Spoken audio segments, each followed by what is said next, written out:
Good morning, everyone, and welcome to my short reflection on the 7th of, maybe the 8th of September in 2023. God is with us. The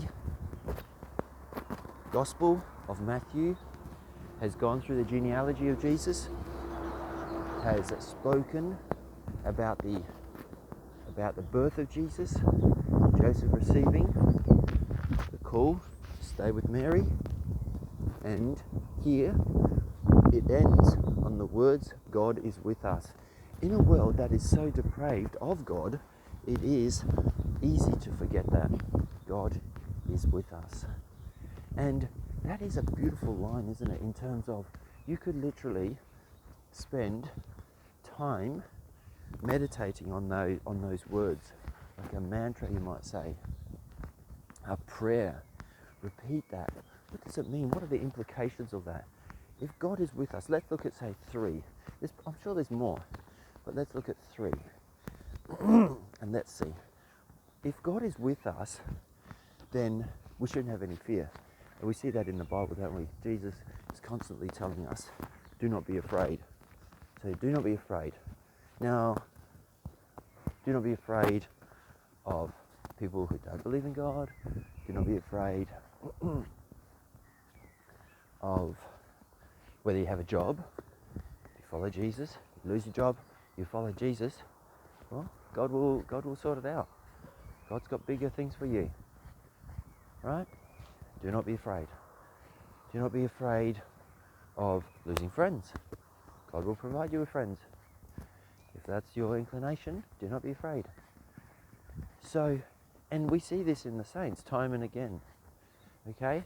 The saints did not follow God and then go, oh, look, God, you didn't provide me with this. You didn't provide me with that. If God didn't provide that, well, then guess what? It's not necessary. You don't need it. It's all good. God's got it sorted. So, do not be afraid. The other one is God will provide. That's a beautiful one, I think. God will provide. So God is with us. Do not be afraid. God will provide. And what's the other one we could think of? I just want to really hone in on the words, God is with us, and then what are the implications from that? So we know that God will provide, we shouldn't be afraid. And then how about the next one is that we go out, we go that extra mile for God. You know, it's like yesterday's one, going out into the deep. We had St. Peter, and St. Peter to let out the nets. You know, isn't that, see, all of this is relational. All of this is relational. It's like God is a true person in our life. He's truly with us. And what I encourage you to do today and in your prayer life is to pray to God like it all depends on Him. You, Lord, you are with us. The Bible, there it is. God is with us. So don't you dare think that He can't provide for you. Now, in my own circumstances, let's have a look at that. This is one of the fears I had, that God wasn't with me. I felt shortchanged by God. I felt hurt by God. That is true. When I turned from deacon, I felt really hurt by God.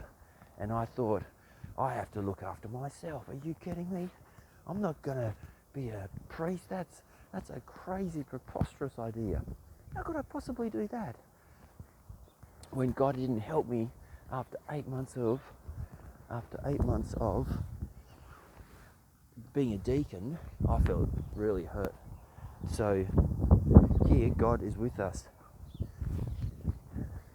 So let us not forget those precious words. And what do they imply? We can't be afraid. God will provide, and let's go out into the deep. Let's go and give it a try. Give it a good crack, as they say. May God bless each of you. I know He's alive in you. I know He's with you. And pray for me.